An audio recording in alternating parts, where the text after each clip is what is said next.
ഇരിക്കുന്നു. ഗുരുവായൂരമായി ഹരിചരൊക്കെ പറയാറുണ്ട്. അപ്പം ഗുരുരൂപത്തിൽ ഈശ്വരൻ നമ്മുടെ ഉള്ളിൽ ഇരിക്കുന്നു. നമുക്കെല്ലാം വേണ്ട സമയത്ത് ഓരോ ഉപദേശങ്ങൾ അന്തര്യാമിയായിട്ട് ഭഗവാൻ തന്നെ ചെയ്തുകൊണ്ടേയിരിക്കുന്നു.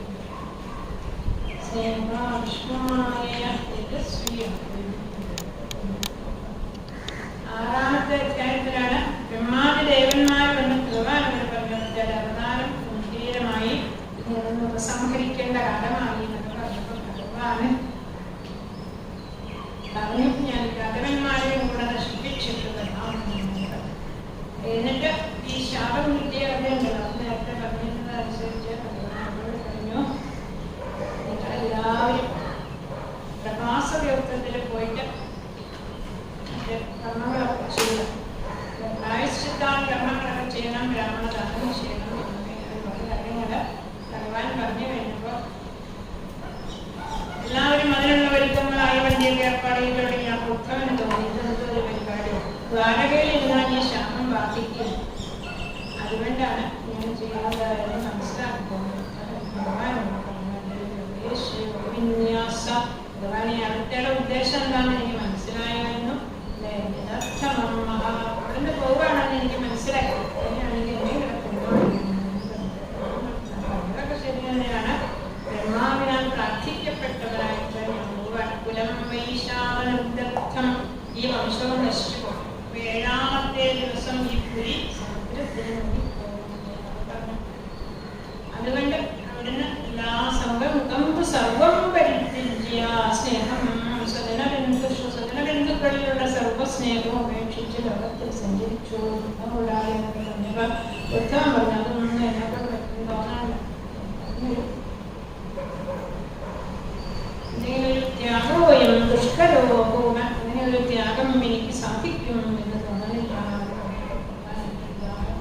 ചോദ്യങ്ങളോടാ ലോകതത്വവിചക്ഷണ, ലോകതത്വത്തിൽ സമർത്ഥരായ മനുഷ്യന്മാര് അന്യസഹായം കൂടാതെ സ്വന്തം ബുദ്ധി കൊണ്ട് തന്നെ ആത്മാവിനെ വിഷയവാസനയിൽ നിർത്തരി. ആത്മനോ ഗുരുവിന്റെ ആത്മയോ നമുക്ക് നമ്മൾ തന്നെയാണ് ഗുരു. 1, 2, 3, 4 കാലുകളുണ്ടല്ലോ, അങ്ങനെയുള്ള ജീവികളുടെ കാര്യത്തിൽ പുരുഷനാണ്.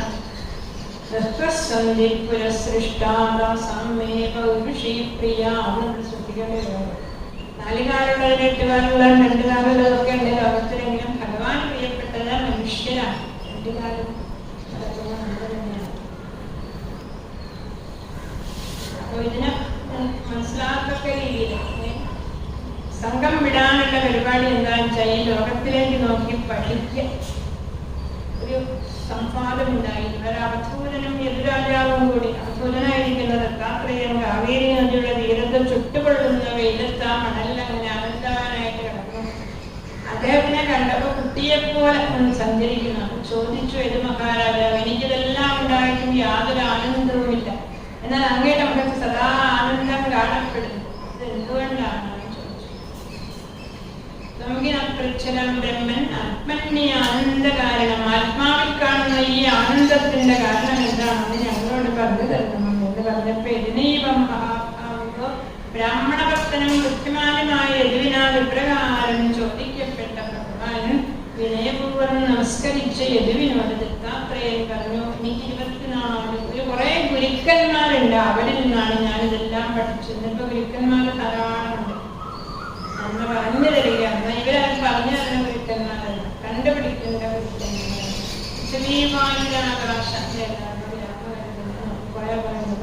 ഭൂമിദേവി നമ്മൾ രാവിലെ എഴുന്നേൽക്കുമ്പോൾ സമുദ്രവസനേദേവി പർവ്വതസ്ഥലമന്യതേ വിഷ്ണുപത്നിയെ നമസ്കൃത്യം പാദസ്പർശം ശമസ്വമേന. അപ്പൊ ഭൂമി എന്തൊക്കെ എത്ര ചവിട്ടായി 2 ചവിട്ടുകളാണുള്ളത്, 4 ചവിട്ടുള്ള പ്രദേശമുള്ള ഭൂമിക്ക്. അങ്ങനെ എന്തൊക്കെ ഭൂമി കൊണ്ടുണ്ടാകാൻ മുഴുവൻ കൊണ്ട്. പക്ഷെ എത്ര ക്ഷമയാണ്. ഒരിക്കലും ഭൂമി ആക്രമിക്കാറില്ല. അതിൽ നിന്ന് ധർമ്മം പഠിക്കണം.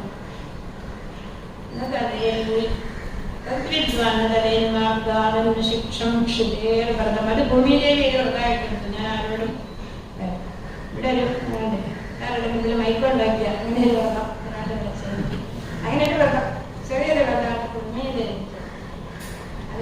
ഭൂമി, പൃഥ്വി, വായു. 2ാമത്തെ ഗുരു വായുവാണ്. വായു എവിടെയൊക്കെ പോയാലും ഒട്ടലില്ല ഒന്നിനോട്. പ്രാണവൃത്തി കൊണ്ട് തന്നെ സന്തോഷിക്കുന്നതുമായി. വിഷയേഷ്വാവിശൻ യോഗി നാനാകർമ്മേഷു സർവദ. ഗുണങ്ങളെയും ദോഷങ്ങളെയും ആലോചിക്കാതെ വായു എല്ലാത്തിലൂടെയും കടന്നു പോയതൊന്നും വായുവിനെ ബാധിക്കാറില്ല. ദുർഗന്ധമുണർത്തുമ്പോൾ ദുർഗന്ധം അങ്ങനെ കടന്നാൽ പിന്നെ വായുവിനെ അത് ബാധിക്കില്ല. നമ്മളങ്ങനെയല്ല, എവിടെ പോയാലും അവിടെയുള്ള കുറ്റങ്ങൾ മുഴുവൻ പറ്റുന്നില്ല. അവിടെ അതിൻ്റെ വൃത്തിയാളായിരുന്നു അങ്ങനെയൊക്കെ പറഞ്ഞു. കാശി പോയപ്പോൾ അങ്ങനെയായിരുന്നു അങ്ങനെയായിരുന്നു. എന്നാൽ വായുവിന് അങ്ങനെയല്ല, അവിടെ നിന്നും കിടന്നാൽ പിന്നെ അത് കിട്ടും. വായു തന്നെയായിരുന്നു. പൃഥ്വി വായുവിന്റെ ആകാശം നമ്മൾ ഇതായി ചെന്നാലും ഇതേ ആകാശം തന്നെ കാണും. ഈ ആകാശത്തിന് ഒരു ഒട്ടലില്ല. ഒന്നിനോട് എത്ര പടി എത്ര മഴക്കാലൊക്കെ വന്നാലും അതിനൊരു ഒട്ടലില്ല. അതിൽ നിന്നത് ഞാൻ പഠിച്ചു. പിന്നെ അഗ്നി, എല്ലാറ്റിനെയും ഭക്ഷിക്കുന്ന അഗ്നി എന്ത് ഭക്ഷിച്ചാലും അതിന് അധികമൊന്നും ബാധിക്കാറില്ല. ഇതുപോലെ വേണം യോഗി. ഇത് യോഗീശ്വരന്മാർക്കുള്ളതാണ്. ചിലർക്ക് മറഞ്ഞു തെളിഞ്ഞൊക്കെ വരും. അഗ്നി എൻ്റെ മനം മുതലായെങ്കിൽ അസ്പഷ്ടമായിട്ട് വരും. പിറകിൽ നല്ലപോലെ തെളിഞ്ഞു വരും. എല്ലാ വിറകിലും ഒരേ അഗ്നിയാണ്. അതുപോലെ എല്ലാ ശരീരത്തിലും ഒരേ ഈശ്വരനാണ്. പിന്നെ സൂര്യചന്ദ്രന്മാരാണ് മറ്റൊരു. സൂര്യനിൽ നമ്മൾ എന്താ പഠിക്കുക? സൂര്യൻ നമുക്ക് വലിയൊരു ഉപകാരം ചെയ്യുന്നുണ്ട്. സൂര്യൻ ഈ സമുദ്രത്തിലുള്ള എല്ലാ ജലവും ഇപ്പം നല്ല കിരണങ്ങളെ കൊണ്ട് നല്ല ചുട്ടുകൊള്ളുന്ന വെയിലത്ത് സൂര്യൻ ഈ വെള്ളം വലിച്ചെടുക്കുക ചെയ്യും. അത് വലിച്ചെടുത്തിട്ട് പിന്നെ 4 മാസം മഴ, മഴക്കാലത്ത് വലിച്ചെടുത്തിട്ട് മഴക്കാലത്ത് അതിനെ നമുക്കായിട്ട് തരും. 4 മാസം തീർച്ചയായിട്ടും മഴ തരും. അപ്പൊ ഇതുപോലെ യോഗീശ്വരന്മാര് നല്ല നല്ല കാര്യങ്ങൾ ശാസ്ത്രഗ്രന്ഥങ്ങളിൽ നിന്ന് പഠിച്ചിട്ട് ചെയ്യും. എന്നാൽ ഞാനാണ് ഈ വെള്ളം പഠിച്ചെടുക്കുന്നയാളെ, ഞാനാണ് ഇത് കൊടുക്കണതെന്നൊരു അഹങ്കാരം സൂര്യനില്ല. നിങ്ങളുടെ മനസ്സിൽ കലാനാമിക ചന്ദ്രസ്യ. പിന്നെ ചന്ദ്രനിൽ നിന്ന് പഠിച്ചത് ഈ ചന്ദ്രന്റെ ബുദ്ധിക്ഷയങ്ങളെ കലകൾക്കാണ്. ചന്ദ്രനാണ് തേങ്ങാപ്പൂട് പോലെ കാണപ്പെടുമല്ലോ ദിവസം. പിന്നെ അത് വളർന്ന് വലിയപ്പടം പോലെ ആയിട്ട് വരും. പിന്നെ അതില്ലാതെ അതൊന്നും ചന്ദ്രനെ ബാധിക്കുന്നില്ല. അത് കലകൾക്കാണ്. അതുപോലെ നമ്മളാരാ? നമ്മൾ ആത്മാവാണ്. ആത്മാവിനെ അതൊന്നും ബാധിക്കുന്നില്ല അല്ലെ? സ്ഥൗല്യം, കാർശ്യം, വ്യാഘ്രം, അർത്ഥയഷ്ട, ക്ഷുദ്രഭയം, കളിരിച്ഛ, അതെല്ലാം ശരീരത്തിനെയാണ് ബാധിക്കുന്നത്. ആത്മാവിനെ അല്ല. അതിന് ചന്ദ്രനെ എന്ന് മനസ്സിലാക്കാം. ചന്ദ്രന്റെ കലകൾക്കാണ് വൃത്തിക്ഷയങ്ങൾ. അതേഷു ഗോപരിശ്വരന്റെ അഭിജ്ഞാനം നാദിസ്നേഹം പ്രസംഗോ വായുരാകാശ അഗ്നിശ്ചന്ദ്രമാരവി കപോതം. ഒരു കപോതപക്ഷിയിൽ നിന്ന് ഞാൻ സർഗം ഉപേക്ഷിക്കണമെന്ന് പറഞ്ഞു. കപോതം ആദ്യമാണ്. കപോതപക്ഷി മാത്രമേ ഉള്ളൂ. ഈ ദത്താത്രേയൻ വേറെ പണിയില്ലാണ്ട് മരത്തിന്റെ മുകളിൽ പോയി നോക്കി ആ പക്ഷി കല്യാണം കഴിച്ചു. കപോതം ഇങ്ങനെ കളിച്ചോണ്ട് നടക്കുന്നത് നോക്കിയാൽ നേരെ ഇന്ന് കുറച്ച് കഴിഞ്ഞപ്പോൾ അത് മുട്ടയിട്ടു കുട്ടികളുമുണ്ട്. അപ്പൊ ഭാര്യ കുട്ടികളിങ്ങനെ അവർക്കുള്ള ആഹാരവുമായിട്ട് ഈ കപോതം വൈകുന്നേരം വിട്ടേക്ക്. പിന്നെ ഭയങ്കര കളിയും തമാശയൊക്കെയാണ് കൂട്ടിനായി. കുഞ്ഞുങ്ങൾ കണ്ണൊക്കെ തുറന്നു തുടങ്ങിയപ്പോൾ എന്തായി? കുഞ്ഞുങ്ങൾക്ക് കൂടി ഭാര്യയും ഭർത്താവും കൂടെ ജോലിക്ക് പോയാൽ ശരിയാവും. രണ്ടുപേരും ആഹാരത്തിന് പോകും. പിന്നെ വൈകുന്നേരം ആകുമ്പോൾ വന്നാൽ അവിടെ ശബ്ദങ്ങളൊക്കെ കേൾക്കാൻ അനന്തമായിരിക്കുന്ന ആ വീടിന്റെ മുമ്പിൽ ഒരു വേടൻ വല വിരിച്ചു. ആദ്യമേ തന്നെ കപോതപക്ഷി കുട്ടികളെല്ലാവരും അത് ചെന്ന് ചാടി. അവസാനം വന്ന കപോതം എന്ന് വിചാരിച്ചു, അയ്യോ എന്റെ ക്രിസ്താശ്രമം പോയല്ലോ എന്ന് അയാൾ വേടന് പോകാതിരിക്കുക. അശാന്താത്മാരാമ. ഇപ്രകാരം ദ്വന്ദ് സുഖദുഃഖങ്ങളിൽ ലഭിക്കുന്നവനും അശാന്താത്മ അതിവരാത്ത മനസ്സോടുകൂടിയുമാണ് ഗൃഹസ്ഥൻ. കുടുംബം പുഷ്ണൻ. അത്യാസക്തനായിക്കൊണ്ട് കുടുംബം പോഷിപ്പിക്കാൻ വേണ്ടി പുത്രഭാര്യാദികളോടുകൂടി പദത്രിവർഗ പക്ഷിയെപ്പോഴുള്ള വശം. അതുകൊണ്ട് യപ്രാപ്യമാനുഷം ലോകം, ഈ മനുഷ്യജന്മത്തെ പ്രാപിച്ചിട്ട് ഗൃഹേഷു പക്ഷിയെപ്പോലെ നമ്മൾ ആരംഭിച്ച് വളരെയിട്ടൊന്നുമില്ല. നമ്മൾ ആ പക്ഷിയെപ്പോലെയാണ് നമ്മൾ ജീവിക്കണമെങ്കിൽ മുകളിൽ നിന്ന് വീണവന്റെ മുകളിൽ കയറിയിട്ട് വീണവനാണ് ആരൂഢക്ഷതം. കുംഭാസക്തന്മാരായി ജീവിക്കരുത് എന്നാണ് മനുഷ്യന്മാരുടെ കഥകളിലൂടെ സ്വാമികളും അതുപോലെ എല്ലാവരും നമ്മളെ പഠിപ്പിച്ചതാണ് ഗൃഹത്തിൽ ഇങ്ങനെ ആസക്തന്മാരായി ജീവിക്കുന്നത്. എന്തെങ്കിലും കാരണം പറഞ്ഞുകൊണ്ട് നാരായണീയം വായിക്കാൻ ആരും വീട് വിട്ട് ഇറങ്ങുമ്പോൾ അത് പുരുഷന്മാരെ മാത്രം ഉദ്ദേശിച്ചല്ല, ഗോപസ്ത്രീകളുടെ പറയാൻ എപ്പോഴാണ് ഗോപസ്ത്രീകളുടെ കലമടിക്കാറുണ്ട് കൃഷ്ണൻ ഗൃഹേഷു സുവ്യഗ്രചിത്ത, എപ്പോഴാണോ വീട്ടുകാര്യങ്ങളില്ല ഇന്നത് മതി നാളത്തേക്ക് അത് കുടിക്കണം അങ്ങനെ വെക്കണം, അല്ല സാരി പോരാ വേറെ മാച്ച് ചെയ്യണം, വേറെ വാങ്ങണം, നാളെ ഇപ്പം എല്ലാവരും ഒരുപോലെ വേണമെങ്കിൽ നാരായണീയം വായിക്കുമ്പോൾ അങ്ങനെയല്ല, എല്ലാവർക്കും ഒരുപോലെ വേണം. അപ്പം അതിനുവേണ്ടി കടയിലേക്ക് ആദ്യം അതൊക്കെ കൊണ്ടുവന്ന് അതൊക്കെയാണ് ശ്രദ്ധ. ട്യൂൺ ശരിയാവണുണ്ടോ നാരായണീയത്തിന്? പുതിയൊരിടയിൽ പോകാൻ പറ്റുന്ന അല്ലെ ഈ നാരായണീയത്തിന് ട്യൂണ് ഭക്തിയാണ് ട്യൂണ്. പല ആളുകളും മുന്ത നാരായണി ഏത് ഭാഗം വായിക്കുന്നത് പോലും അറിഞ്ഞു, പക്ഷെ ട്യൂൺ നല്ലതായിട്ട് അതല്ല. ഇതിലൊക്കെ സക്രി വരികയാണ്. എന്താണ് ഇതൊക്കെ എന്തിനായിട്ടാണ്? ഇതൊക്കെ ശരിക്കും ചെല്ലില്ലാത്ത വലിയ കുഴപ്പമൊന്നുമില്ല, ഇറങ്ങാൻ പറഞ്ഞില്ല. മനാഭവോ മരപ്രഭോ ഞാൻ തന്നെയാണ് ഇത് ചെയ്യണം. എന്തിനാണ് മനുഷ്യത്തിക്കേണ്ടത്? ഇനി എല്ലാത്തിനും വരും. സംസാരത്തിൽ വരും, ഭിക്ഷുഗീതത്തിൽ എടുത്തെടുത്ത് ഭിക്ഷു പറയും ഇതേ മനസ്സിന്റെ ശുദ്ധി മാത്രം. അതിനുവേണ്ടി കർമ്മങ്ങളെല്ലാം നമ്മൾ ചെയ്യണം. അങ്ങനെയാണോ വേണ്ടതെന്ന് ഞാൻ ചോദിക്കണം, അത്രയും മതി. ഇതൊക്കെ ചെയ്യണത് മനഃശുദ്ധിയാണ്. ചെയ്യുന്ന ആളുടെ മനഃശുദ്ധി ഉണ്ടാവട്ടെ. സുഖമൈന്ദ്രിയകം രാജൻ സ്വർഗേ നരകേവല. ദേഹികൾക്ക് എല്ലായിടത്തും നരകത്തിൽ ചെന്നാലും അവിടെ കട്ടങ്കാപ്പിയൊക്കെ കിട്ടുന്ന ചിലപ്പോൾ ചുറ്റുകാപ്പിയായിരിക്കും. അതായത് അപ്രകാരം ദുഃഖവും ഉണ്ടാവും. അതുകൊണ്ട് ബുദ്ധിയുള്ളവൻ അതൊന്നും ഇച്ഛിക്കണ്ടാണ്. രാസംസവിഷ്ടം വിരസം അഹന്തം സാം. പ്രബോധം കഴിഞ്ഞ പിന്നെ അജകരമാണ്. പെരുമ്പാമ്പ് കണ്ടപ്പോഴാണ് ഗുരുവാണ് അല്ലേ? നമ്മുടെ ഗുരുവല്ല. ഇവിടെയാണല്ലോ പെരുമ്പാമ്പാണത്. അജകരം, അജകര വൃത്തി വളരെയധികം പ്രസിദ്ധമാണ് ഭാരതത്തില്. ഈ അജകരത്തിന്റെ പ്രത്യേകത വാ പിടിച്ചു കിടക്കുമ്പോൾ അതിന്റെ വായിൽ വന്ന് വീഴണ എന്താണ് അതിനെ അത് വീഴുന്നു. അത് രുചിയൊന്നും നോക്കാറില്ല. അതുപോലെ വേണം സന്യാസികൾ. നമ്മൾ പഠിക്കണ്ട, നമ്മള് നല്ലോണം അയ്യോ ഇതൊന്നും ഇല്ലെങ്കിൽ ഈ പൊടികളൊക്കെ എന്തില്ല ബ്രാഹ്മിൻസ് സാമ്പാർ പൊടി കൂട്ടിപ്പോകത്തില്ല. ഓജസ്സഹോബലയില് ഇന്ദ്രിയങ്ങൾക്കും മനസ്സിനും ശരീരത്തിനും ബലമുള്ളതായ ശരീരത്തെ കർമ്മം ചെയ്യാതെ വഹിച്ചു കിടന്ന് ഉറങ്ങാതെ ഇരിക്കുന്ന യോഗി ഇന്ദ്രിയങ്ങളുള്ളവനായാലും പ്രവർത്തിക്കേണ്ടത് പ്രസന്നഗംഭീരോ സമുദ്രം പോലെയാവണം. സമുദ്രം പ്രസന്ന ഗംഭീരമായിരിക്കും. തെളിഞ്ഞു കിടക്കണോ ആഴമേറിയാൽ കണ്ടാൽ നല്ല രക്ഷ എടുക്കാൻ പേടിക്കണം. ആഴമുണ്ട്. അതിനകത്ത് ജന്തുക്കളെ വേണം. മഹർഷീശ്വരന്മാര് അടുക്കാൻ പേടിക്കണം. അവരുടെ തപസ്സിനെ നമ്മൾ പേടിക്കണം. സമുദ്രം യോഷിപ്പിക്കരണ്യാഭരണം അത് പതംഗ വരുന്നത് പോലെ ഈയാൻ പാട്ട അതിന് കണ്ടിട്ട് പ്രബോധോ അജഗത സിന്ധു പതംഗം. അതായത് ഈയാൻ പാറ്റ തീ കണ്ടിട്ടില്ല, സന്ധിക്ക് കാണാറില്ല. മഴക്കാലത്ത് ഈയാൻ പാറ്റ മുന്നിൽ ഇതിങ്ങനെ തീ കണ്ടിട്ട് അരച്ചതിനെ വെച്ചു. പതംഗവന്നശ്വരി ഇതുപോലെ മിന്നണ സാധനങ്ങളെ കണ്ടാൽ സ്തോകം സ്തോകം രസേന്ദ്രാസം കുറേശ്ശെ കുറേശ്ശെയായിട്ട് നമ്മൾ ഓരോന്ന് ശാസ്ത്രങ്ങളിൽ നിന്നും തേനീച്ച അല്ലെങ്കിൽ വണ്ടക്ക് പൂവിന് യാതൊരു കേടും വരാത്ത രീതിയിൽ തേൻ സ്വീകരിക്കുന്നത് പോലെ നമ്മൾ ഓരോരോ ഗ്രന്ഥങ്ങളിൽ നമുക്ക് ശാസ്ത്ര സ്മാരം മാത്രം വലുതായിരിക്കുന്ന ശാസ്ത്രങ്ങളിൽ നമുക്ക് സമർത്ഥനായ മനുഷ്യൻ പുഷ്പേഭ്യാ ഷഡ്പദം പിവ പൂക്കളിൽ കണ്ടുപോലെ സാരം മാത്രം സ്വീകരിക്കും. ഗീതയുടെ സാരം എന്താണെന്ന് ശ്രീരാമകൃഷ്ണൻ പറയാറുണ്ട്. ഗീതാമൃത്രാശം പറഞ്ഞാൽ ഗീതയുടെ സാരം അത് മാത്രം കഴിച്ചാലും മതി. സായന്തനം കയ്യിൽ സ്വീകരിക്കും. പുഷ്പങ്ങളിൽ തേനെടുത്ത് ഭക്ഷിക്കുന്ന തേനീച്ച പോലെ എന്തെങ്കിലും സാധനം സന്യാസി സൂക്ഷിച്ചു വെക്കാൻ പാടില്ല. സന്യാസി ആഹാരം വാങ്ങാനുള്ളത് കയ്യും സൂക്ഷിക്കാനുള്ളത് വയറും. ഇത് കൂടുതൽ വേണ്ട. നാളേക്ക് എന്ന വിചാരത്തോടുകൂടി ഭിക്ഷാന്നം സൂക്ഷിച്ചു വെക്കുന്നു. അങ്ങനെ സൂക്ഷിച്ചു വെച്ച ഒരു ശിഷ്യനെ പിന്നെ കല്യാണം കഴിപ്പിച്ചു എന്നാണ് ചൈതന്യ മഹാപ്രഭു. സ്ത്രീയെ കാലുകൊണ്ട് പോലും സന്യാസി സ്പർശിക്കരുത്. കാരണം ആനയ്ക്ക് സ്പർശ സുഖമാണ്. ആനയൊരു ഗുരുവാണ്.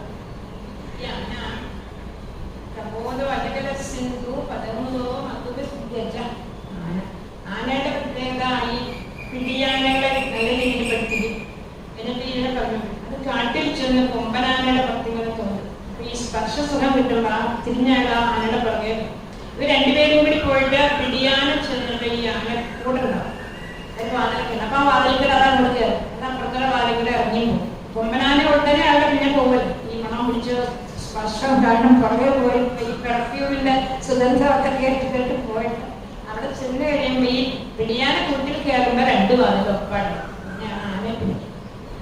അതുകൊണ്ട് സ്ത്രീകളുമായിട്ട് യാതൊരു ബന്ധവും സന്യസിക്കാൻ ആഗ്രഹിക്കുന്നവർ ചെയ്യും. ഗ്രാമ്യഗീതം ഓരോരോ ജന്തുക്കൾക്ക് ഓരോരോ ഇന്ദ്രിയങ്ങളാണ് കുഴപ്പമുണ്ടാകുന്നത്. ആനയ്ക്ക് തൊക്കാണ് കുഴപ്പമുണ്ടാകുന്നതെങ്കിൽ മധുര തേനെടുക്കുന്നവൻ തേനെടുക്കുന്നയാളെല്ലാം എപ്പോഴും ഈ തേനുണ്ടാക്കുന്ന ഈച്ച അതിനെ സൂക്ഷിച്ചു വെക്കും. തേനെടുക്കുന്നവരെല്ലാം കൂട് കത്തിച്ചു കളഞ്ഞ് ആ തേനെ ഈച്ചകളെ കത്തിച്ചിട്ട് അതുപോലെ വൃദ്ധന്റെ തനവും അതുപോലെ അങ്ങനെ കൊണ്ടുപോകും. ഗ്രാമ്യഗീതം ശൃണുയാൻ മാൻ വേടന്റെ പാട്ട് കേട്ടിട്ടാണ് ബദ്ധനായിട്ടുള്ളത്. മാനുകളെ പിടിക്കാൻ വേണ്ടിയിട്ട് ആരെങ്കിലും ചെവഴയെല്ലാം വീണേറ്റിട്ട് ഇങ്ങനെ പാടിക്കൊണ്ടേയിരിക്കും വേടൻ. മാനും ഇങ്ങനെ നോക്കി നിൽക്കും. ആ സമയം കൊണ്ട് അതിനെ ബന്ധിച്ചുകൊണ്ട് അതുകൊണ്ട് ഇങ്ങനെ പാട്ട് കേട്ടുകൊണ്ട് നിൽക്കണം. അല്ലാതെ കണ്ടി കൊടുക്കുന്നത് പോലെ ഇങ്ങനെ വെച്ചുകൊണ്ട് അത് സൂക്ഷിക്കേണ്ടതാണ്. ക്രീഡനതോ വിശ്വശൃംഗൻ എന്ന മഹർഷി ഇതുപോലെ ഈ പെൺകുട്ടികളുടെ ഗാനം കേട്ട് കേട്ട് അദ്ദേഹം ഗൃഹസ്ഥനായി തോന്നിച്ചു. പിന്നെ മീനസ്തു കടിശേറിയഥാ മാന മീനിന്റെ നാക്കാണ് കത്തിച്ചത്. ചുണ്ടൻ ചെറിയ കൊത്തിയിട്ടുണ്ടായിരുന്നു. അതിൽ പോയി കടിച്ചപ്പോ മീൻ അതിൽ പെട്ടു. ജിതം സർപ്പം ജിതേരസേ താവൽജിതേന്ദ്രിയോ നസ്യ. മറ്റുള്ള ഇന്ദ്രിയങ്ങളെ ജയിച്ച ഒരാൾ നാവിനെ ജയിച്ചില്ലെങ്കിൽ അയാൾ എല്ലാ കാലവും അജിതേന്ദ്രിയൻ തന്നെയായിരിക്കും. രസനയെ ജയിച്ചാൽ സർവം ജയിക്കപ്പെട്ടു എന്ന നമുക്കുള്ള ഒരു പാഠമാണ്. അത് ജയിച്ചു എന്ന് നടക്കേണ്ടതല്ല. തീർച്ച കണ്ടു കഴിഞ്ഞാൽ പിന്നെ നമ്മളെല്ലാം മാറിക്കണം. പിങ്കളാവേശ്യാസിൽ ഇത് പിങ്കള എന്നൊരു വേശ്യയിൽ നിന്ന് ഞാൻ പഠിച്ചു. ഈ ദത്താത്രേയൻ ഇങ്ങനെ വിദേഹ നഗരത്തിൽ ആ വേശ്യക്ക് വലിയ വലിയ വീടും കൊട്ടാരമൊക്കെ ഇല്ല. അതിന്റെ മുമ്പിൽ കൂടെ കാലത്തട്ടി അവിടെ തന്നെ ആയിരൊട്ടാണ് ഉറങ്ങിയ ദത്താത്രേയൻ. അത്രയും സമയം കണ്ട ഒരു ചെറിയ സത്സംഗം ഉണ്ടായി പിങ്കളല്ല. അപ്പൊ പിങ്കള ഇങ്ങനെ ആരെങ്കിലും പണം തരും എന്ന് വിചാരിച്ചു അതെന്ന് പറഞ്ഞിട്ട് നോക്കിയിരിക്കുകയായിരുന്നു. ദത്താത്രേയൻ ഇങ്ങനെ പോയി കഴിഞ്ഞപ്പോൾ അവർക്ക് തോന്നി ഇതിനപ്പൊ ഞാൻ എന്ത് സുഖം അന്വേഷിച്ചിട്ടായി ഇങ്ങനെ നോക്കിയിരിക്കണേ. ദീനവക്രായ ധാരാളം ധനം തരുന്ന ആരെങ്കിലും വരും എന്ന് വിചാരിച്ച് സുഷ്യദ്വക്രായ മുഖമൊക്കെ ക്ഷീണിച്ച് ദീനമായിട്ടിരിക്കാൻ. അപ്പൊ ഒരു പാട്ട് വന്നത് പിങ്കളയുടെ പിങ്കള പറഞ്ഞോ എനിക്ക് ഒരു മോഹന്റെ ആശ്ചര്യമാണ്. മൂഢമായ യാതൊരു നിസ്സാരനായ പുരുഷന്മാരിന്ന് സുഖം ആഗ്രഹിക്കുന്ന ശരീരം വെച്ചാലില്ല. രസമായിട്ട് പറയും. ബ്രഹ്മാവ് യമൻ അയച്ച ഒരു പാഴ്സലാണ് ശരീരം. നല്ലോണം പൊങ്ങി എഴുതി പാക്ക് ചെയ്ത് വെച്ച് കഴിഞ്ഞപ്പോഴാണ് അതിനകത്ത് എന്തൊക്കെയാ ഉള്ളതെന്ന് അറിയാം. അങ്ങനെ എഴുതി വെക്കണമല്ലോ പാക്ക് ചെയ്യുമ്പോൾ. പുറത്ത് നമ്മൾ എഴുതി വെക്കണം. അത് മറന്നുപോയി. അപ്പൊ പിന്നെ ഒരു പിക്ചർക്ക് 9 കുത്തും മനസ്സിലായില്ല. എൻ്റെ ഉള്ളിൽ ഇങ്ങനെ വന്നോളാം. അങ്ങനെ 9 കുത്തും കുത്തി യമൻ അയച്ച ഒരു പാഴ്സലാണ് ഈ ശരീരം എന്നാണ് അപ്പൊ അതിൽ ഞാൻ രസിക്കാന്ന് വെച്ചാൽ ക്ഷരന്നവദ്വാരമകാരമേതൽ വിൺമുത്രപൂർണം മധുവൈകാന്യ എല്ലുകൊണ്ട് ഒരു വീടുണ്ടാവും. എന്നിട്ട് മോന്തായ കഴിപ്പോലെ തൂണാനെല്ലാം ഉണ്ടാക്കിയിട്ട് തോല് കൊണ്ടും രോമങ്ങൾ കൊണ്ടും നഖങ്ങൾ കൊണ്ടും മുറിച്ചു. ക്ഷരൻ നവദ്വാരം ഒഴുകിക്കൊണ്ടിരിക്കണ 9 ദ്വാരങ്ങളോട് കൂടിയതും വിൺമൂത്രപൂർണം. ഇതിൽ സുഖിക്കണം അല്ലെ.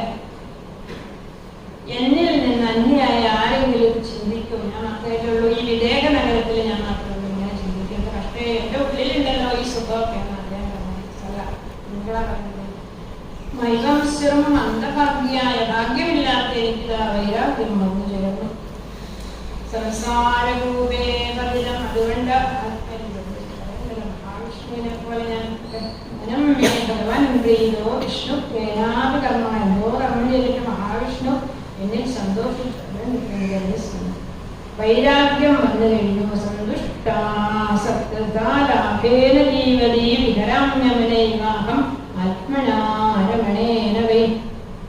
എൻ്റെ ഉള്ളിൽ ആത്മാവായ മഹാലക്ഷ്മി മഹാവിഷ്ണുവിനോട് എന്ന പോലെ ഭഗവാനോട് തിരിക്കും എന്ന് ചെയ്തു? പിങ്ങളെ ഉറപ്പിച്ചു കളഞ്ഞു. അതോടുകൂടി എന്തായി? പിങ്ങളയ്ക്ക് ഉറക്കം വന്നു, ആശ്വാസമായി.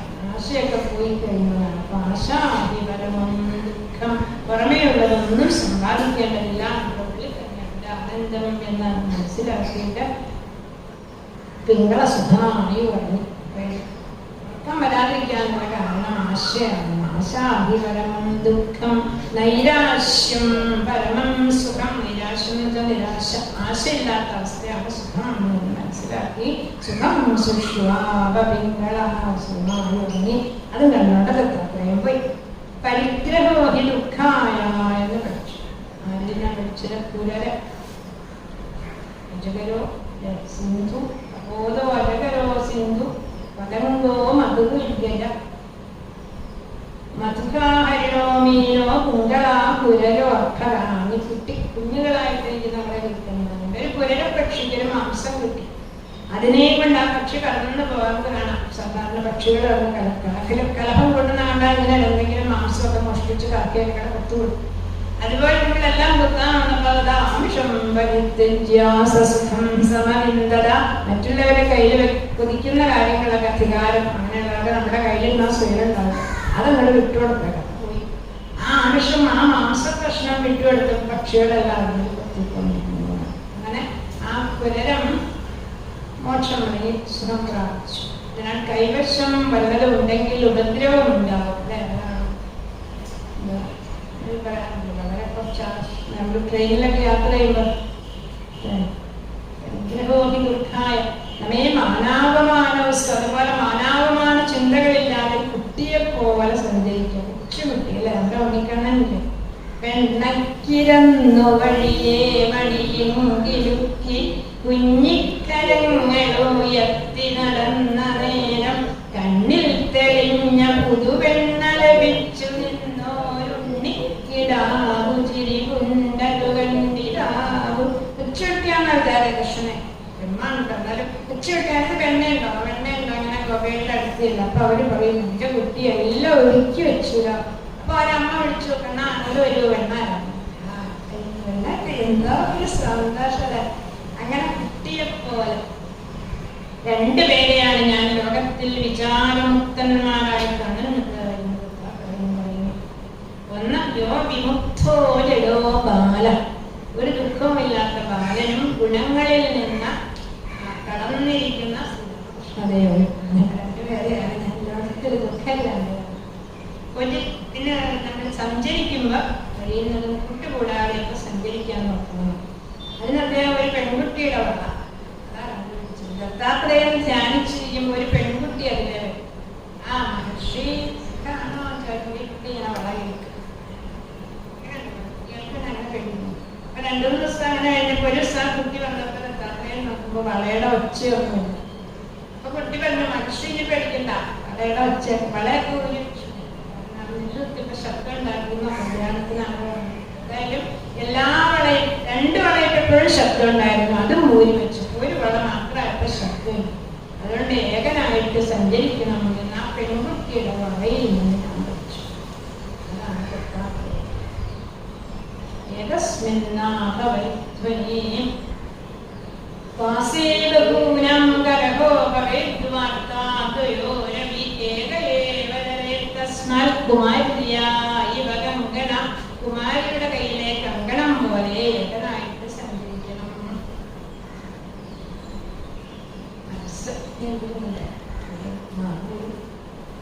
ഏകാഗ്രതയെ കുറിച്ച് പറയുമ്പോ സർപ്പത്തിന്റെ ഉദാഹരണം പറയുന്നത് വികാരംഭോഗി ദുഃഖായ ആഹാരം ആശ്രമമാകാൻ പോകേണ്ട സന്യാസി ഗൃഹസ്ഥന്മാരുടെ നമുക്കുള്ളത്. ഇനി ഏകാഗ്രതയെ കുറിച്ച് പറയുമ്പോ ഒരു അമ്പുണ്ടാക്കണയാണല്ലേ. അദ്ദേഹം അമ്പ് മുറിച്ച പൊട്ടിക്കൊണ്ടിരിക്കുന്ന സമയത്ത് ഒരു രാജാവിന്റെ ഘോഷയാത്രയല്ലേ.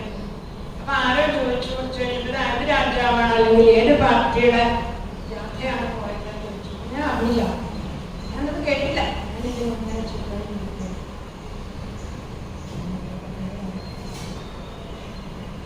പിന്നെ ഒരു വെട്ടാളെന്ന് പറയുന്ന ഒരു കുഴു, അതിന്റെ കുഴുവായിരിക്കുമ്പോ കൊണ്ടുവന്ന് വെച്ചിട്ട് കൂട്ടിനകത്ത്. എന്നിട്ട് വെട്ടിക്കൊണ്ടിരുന്നു. അപ്പൊ ഇയാൾ വെട്ടാൻ എപ്പോഴാ വെട്ടാൻ പറഞ്ഞാൽ ചിന്തിച്ച് വെട്ടാനായി പറഞ്ഞു. ദേഹോ ഗുരു ഇതൊന്നല്ലാതെ എന്റെ ശരീരം തന്നെ എനിക്ക് ഗുരുവാണ് എന്നൊക്കെ അവരും തോന്നിയിട്ടുണ്ടോ? ശരീരത്തിന് ഗുരുവാണ്. യഥാർത്ഥമായിട്ടുള്ള തത്വങ്ങളെ ഈ ശരീരം പഠിപ്പിക്കും. ഇത് ജീവിച്ചിരിക്കുമ്പോ എല്ലാവരും ഇതിന് അവകാശം പറയും, എന്റെ മകനാണ്, എന്റെ ഭർത്താവാണ്. ചത്തി കഴിഞ്ഞാലും അവകാശം പറയും. ജന്തുക്കൾ ഭക്ഷിച്ചു കഷ്ടിച്ചു പോകിലാം പന്തു പെണ്ണീരായി ചമഞ്ഞു പോയില്ല. അങ്ങനെ ഓരോരോ ജീവികൾ അവരുടെ ആഹാരമായിട്ട് എന്നെ കണക്കാക്കിക്കൊണ്ടിരിക്കുന്നു. ഈ ശരീരം കൊണ്ട് മാനുഷ്യം അർത്ഥതം അനിത്യം അഭീഹധീര. അവധീരനായിരിക്കുന്ന ഒരു വ്യക്തി ശരീരം കൊണ്ട് ഉന്നതമായി കിട്ടുന്നതാണോ എന്ന് മനസ്സിലാക്കിക്കൊണ്ട് പൂർണ്ണം യഥേക വേഗത്തിൽ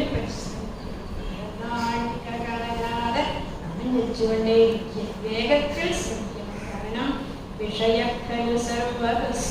വിഷയസുഖം എല്ലാ ദേഹത്തിലും കിട്ടും, മനുഷ്യ ശരീരം അതിനുള്ളതല്ല എന്ന് ഇടയ്ക്കിടയ്ക്കിടയ്ക്ക് നമ്മൾ പറഞ്ഞ് മനസ്സിലാക്കുന്നു.